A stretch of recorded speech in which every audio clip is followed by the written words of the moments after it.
Hello and welcome to NPR. Nah, I'm just kidding. Welcome to the first and last episode of my Observing Helping Behavior podcast. My name is Joshua Sosnoff, and I'm a psych student at the University of Missouri St. Louis. Like most students here, I spend a huge part of my day walking between buildings, crossing back and forth through the Millennium Student Center, grabbing something to eat, heading to class, or cutting through the Fireside Lounge entrance on the way to the shuttle to the rec. The MSC is basically the center of campus life, and because I'm constantly moving through it, I've gotten used to all the little social interactions that happen there without anyone really thinking about them.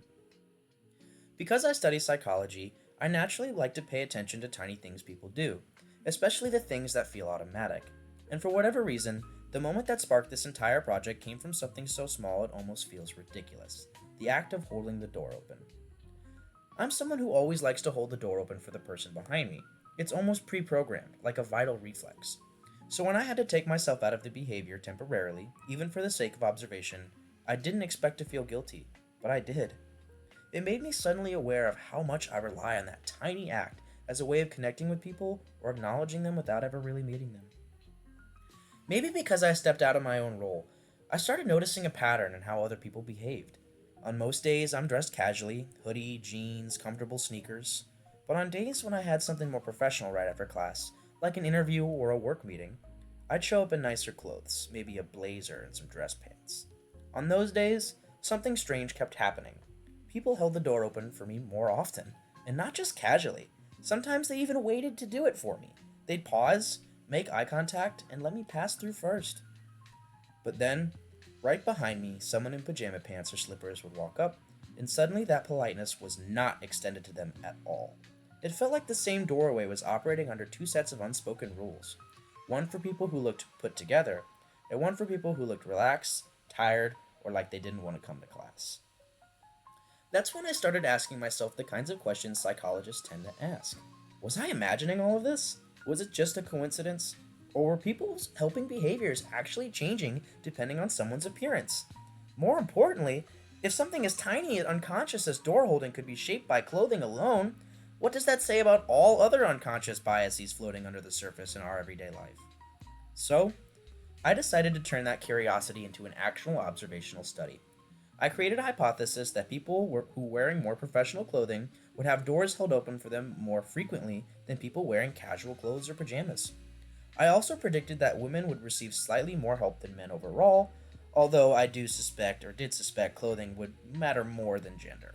To test this, I set up unobtrusive observations right inside the MSC near the Fireside Lounge doors, one of the busiest doorways on campus, mind you, and collected data during two time blocks: the early morning from 8 a.m. to 9 when people are tired and rushing to class, and early afternoon when the campus is just about awake from 11 a.m. to 12 p.m. I categorized each person by their general clothing style: professional, casual, or pajamas, and noticed whether they received help in the form of a door being intentionally held open for them. I didn't interact with anyone or draw attention to myself. I simply recorded behaviors as they naturally occurred. In total, I gathered 96 observations evenly distributed across all clothing categories and genders, giving me a solid sample to analyze. To keep groups balanced, I recorded an equal number of men and women in each clothing category. That means for every style, professional, casual, and pajamas, I observed 16 men and 16 women, adding up to 32 people in each clothing group. I also split these evenly between the morning and midday sessions, so 8 men and 8 women in each group were observed during each time block. Structuring the sample this way made it easier to compare groups without the results being skewed by uneven gender representation. When I ran the data through SPSS and examined the cross tabulations, the tables that display the relationship between two or more categorical variables by showing the frequency of each combination of categories, a very clear pattern emerged. People wearing professional clothing received help the most often, about 83% of the time. Casual clothing landed in the middle, at around 59%, and pajamas fell sharply to the bottom, with only about a third of those individuals receiving any help. Gender had a smaller effect. Women received slightly more help than men overall, but not nearly as much as clothing type influenced behavior. Time of day mattered too. It seemed people were much more willing to help during the early afternoon compared to the rush and fatigue of running to class from 8 to 9. To give some actual numbers behind those percentages, 40 out of 48 professionally dressed individuals had the door held open for them. Casually, it dropped to 28 out of 48. For pajamas, 16 out of 48 people received help. The stats back this up. A chi-square test, a statistical hypothesis test to use to compare observed frequencies in one or more categories to expected frequencies to determine if there's a significant difference between them, showed that the relationship between clothing and receiving help was significant. In other words, the differences weren't random, with people who genuinely impacted whether someone held the door open him. The chi-square value for clothing and helping behavior was 22.48 with 2 degrees of freedom, and the p-value was much less than 0.001. SPSS also gave me Kramer's V, which was 0.48. For psych research, that's considered a large effect size. So this wasn't just minor or barely detectable difference. Clothing had a strong, measurable impact on helping behavior. Interpreting the results from psych perspective helped explain why. First impressions happen lightning fast, like a snap. We make judgments based on appearance before we even realize we're doing it. Someone who looks polished or professionally automatically gets assigned other positive traits, even if we're not aware of us doing it. That's our halo effect in action. We also respond strongly to social norms. Pajamas in public break the unwritten rules of how you're supposed to present yourself, that social contract we have.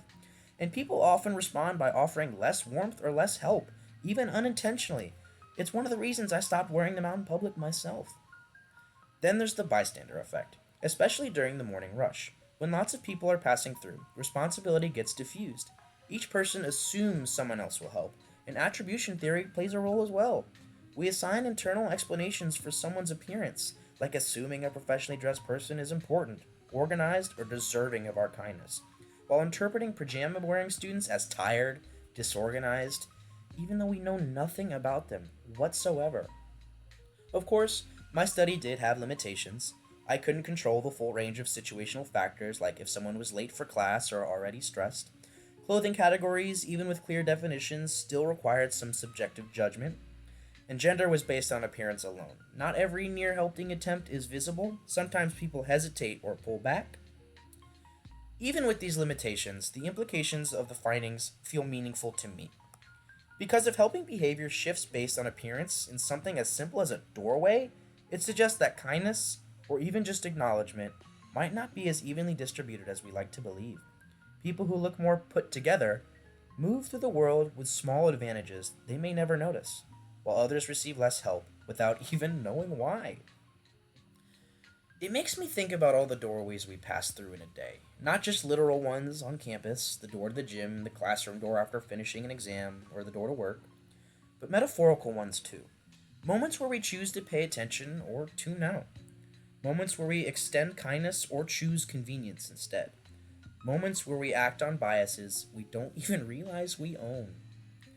So I want to end with this. The next time you approach a doorway, I hope you notice what happens. Who you hold the door for, who holds the door for you, who you don't hold the door for, who doesn't hold the door for you, whether you or they pause, whether you or they rush, whether you treat someone differently because of something as simple as what they're wearing. These tiny interactions might feel insignificant, but they reveal subtle assumptions and patterns shaping how we really treat each other. If we can catch ourselves in these moments, these 2-second lightning snap decisions, maybe we can start challenging the biases we carry without even realizing it. Because once you start noticing the psychology behind a doorway, it becomes impossible to walk through one the same way ever again. At least, for me anyway. Thank you for listening. Have a wonderful day. Josh Sosnoff, signing out.